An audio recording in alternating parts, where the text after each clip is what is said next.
प्रधानमंत्री नरेंद्र मोदी की लाल आंखें और 56 इंच का सीना वाली छवि गोदी मीडिया खूब दिखाती है। नरेंद्र मोदी कभी भी चीन को लाल आंखें दिखा देते हैं, जब उनका दिल करता है तो चीन को धमका भी देते हैं और मीडिया वाले इसको खूब बड़ा चढ़ाकर भी दिखाते हैं। लेकिन अब नरेंद्र मोदी के जिगरी दोस्त से जुड़ी ऐसी खबर सामने आ रही है जो नरेंद्र मोदी की लाल आंखों पर ही सवाल उठाती है। एक तरफ मोदी जी चीन को कड़े शब्दों में चेतावनी देते हैं, दूसरी तरफ उनके करीबी मित्र और उद्योगपति गौतम अडानी की कंपनी चीनी फर्म ड्रैगन पास के साथ साझेदारी कर रही है। चीन की कंपनी के साथ साझेदारी करके खुशी महसूस कर रही है। जब भारत और पाकिस्तान के बीच युद्ध जैसे हालात बने हुए थे, स्ट्राइक की जा रही थी, पाकिस्तान भारत के खिलाफ चीनी हथियारों का इस्तेमाल कर रहा था, उसी वक्त अडानी चीन के साथ खुशी खुशी समझौता कर रहे थे। दरअसल खुद अडानी ग्रुप की तरफ से सोशल मीडिया पर यह घोषणा की गई है कि Adani digital labs Adani group का डिजिटल हिस्सा है, जो लोगों के लिए जरूरी सेवाओं को आसान और बेहतर बनाने का काम भी करता है। यह अडानी एयरपोर्ट्स होल्डिंग्स लिमिटेड और अडानी एंटरप्राइजेस लिमिटेड के तहत हवाई अड्डों से जुड़ा है। एडीएल यात्रा और हवाई के अनुभव को सरल और सुविधाजनक बनाता है और इससे और बेहतर बनाने के लिए चीनी कंपनी ड्रैगन पास के साथ साझेदारी की जा रही है। अडानी डिजिटल लैब्स और ड्रैगन पास को लाउंज को बेहतर बनाने में मदद करेगी और यात्रियों को शानदार अनुभव देगी। यह सहयोग कामकाजी और छुट्टी बनाने वाले यात्रियों के लिए सुविधा और आराम बढ़ाएगा। इसके साथ ही अडानी डिजिटल लैब्स के प्रवक्ता ने यह भी कहा है कि हमें ड्रैगन पास के साथ काम करके खुशी महसूस हो रही है, जो डिजिटल यात्रा सेवाओं में दुनिया में आगे है।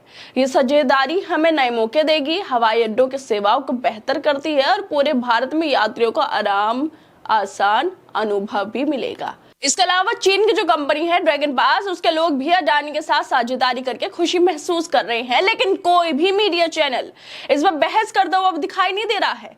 चीन खुलेआम पाकिस्तान का समर्थन करता रहा। भारत पाकिस्तान सैन्य तनाव के बीच अडानी ने ड्रैगन पास नाम की एक चीनी कंपनी के साथ साझेदारी की घोषणा कर दी। पाकिस्तान ने भारत के खिलाफ चीनी हथियारों को इस्तेमाल किया और अडानी हमारी हवाई अड्डों तक एक चीनी कंपनी को पहुंचा रहे हैं। लेकिन सच्चाई ये है कि ना मोदी, ना बीजेपी और ना ही राष्ट्र संघ ही जो खुद को धर्म का ठेकेदार बताते हैं, नफरत फैलाते हैं, वो अडानी और चीन के खिलाफ बोलने की हिम्मत रखते हैं। अब नरेंद्र मोदी के लाल आंखें कहां पर है? कैसे गोदी मीडिया चुपचाप बैठा है? क्या ये सिर्फ बिजनेस है या फिर देश हित को ताक पर रखकर निजी मुनाफे की जुगत है? चीन पाकिस्तान के साथ खड़ा रहा और अडानी चीनी कंपनी के साथ डील कर रही हैं। देश युद्ध जैसे हालातों में उलझा रहा और सेठ चीन से दोस्ती निभा रहे हैं। लेकिन जिस तरह से भी खबर सामने आई है, उसके बाद सोशल मीडिया पर भी प्रतिक्रियाएं देने का जमावड़ा लग गया है, क्योंकि नरेंद्र मोदी जो है वो चीन को धमकाते रहते हैं, लाल आंखें दिखा देते हैं, चीन को उसके औकात में रखते हैं। लेकिन अब चीन के साथ ही अडानी जिस तरह से उनके ऊपर आरोप लगते हैं कि बीजेपी के जिगरी दोस्त है, विपक्ष सवाल उठाता रहता है अडानी को लेकर, वही युद्ध के बीच, हिंदुस्तान पाकिस्तान युद्ध के बीच चीन की कंपनी के साथ साझेदारी करके खुशी महसूस कर रहे थे। और इस खबर के सामने आने के बाद हिस्टोरियन अशोक कुमार पांडे भी लिख रहे हैं। वो लिखते हैं कि देश में युद्ध जैसे हालात थे, चीन खुलकर पाकिस्तान के साथ था और अडानी ड्रैगन पास यानी चीनी कंपनी के साथ समझौता कर रहे थे। खाली बहिष्कार से क्या ही होगा?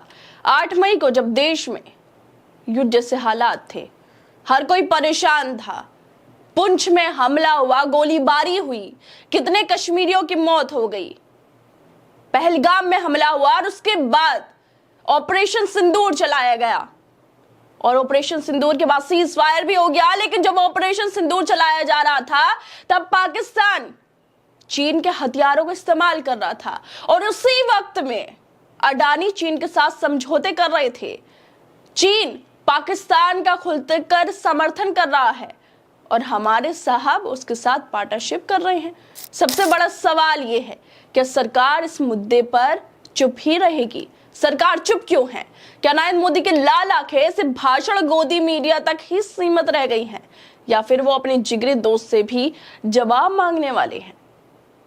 अशोक कुमार पांडे के अलावा पत्रकार जो है कृष्णकांत, वो भी लिख रहे हैं कि चीन खुलकर पाकिस्तान के साथ रहा और आदरणीय अडानी जी चीनी कंपनी के साथ समझौता कर रहे हैं। अब चीनी कंपनी हमारे सभी एयरपोर्ट पर मौजूद होगी। बधाई हो, ये न्यू इंडिया है। यहाँ अब देश नहीं व्यापार बढ़ा है। वाकई ये नया भारत है, ये विश्व गुरु का भारत है।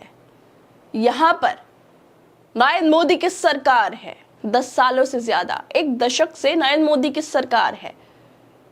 और बीजेपी के भक्त जो हर किसी चीज पर उंगली उठाते हैं, हिंदू मुसलमान की नफरत फैलाते हैं, वो इतनी बड़ी बात पर, जब युद्ध जैसे हालात थे, तनाव थे, उस वक्त जो अडानी चीन की कंपनी के साथ साझेदारी कर रहे थे, उस पर अब खामोश बैठ गए हैं।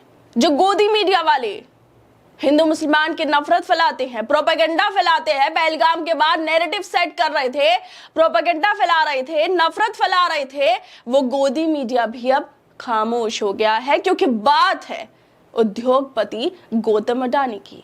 इस पूरे मामले में सबसे बड़ा सवाल यही है कि देश की सुरक्षा और सम्मान से बढ़कर कारोबारी हित हो सकता है। अडानी और ड्रैगन पास की साझेदारी सिर्फ एक डील नहीं, बल्कि भारत की नीति, नियत और सरकार की प्राथमिकताओं पर भी सवाल उठाती है। जब मोदी जी की लाल आंखें और आत्मनिर्भर बातों को खूब उठाया जाता है, तो क्यों लाल आंखें दिखाने वाले देश से बिजनेस किया जा रहा है? क्या बीजेपी वाले खास जोश से सवाल करेंगे? वैसे तो ये लोग नफरत फैलाने में, हिंदू मुसलमान करने में सबसे आगे नजर आते हैं। क्या आप भी अडानी को लेकर कुछ कहेंगे या चुपचाप बैठे रहेंगे, जिस तरह से अभी भी चुपचाप बैठे हुए हैं? खैर दोस्तों, आप लोग क्या लगता है?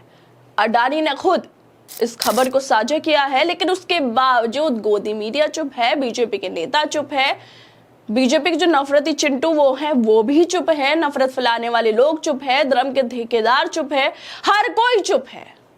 लेकिन अभी बात किसी और मुद्दे पे होती, मुसलमानों को लेकर होती, तो ये सब लोग एकदम बाहर निकलते और खूब सोशल मीडिया पर नफरत फैलाते। लेकिन अब ये लोग चुप्पी साध कर बैठ गए हैं।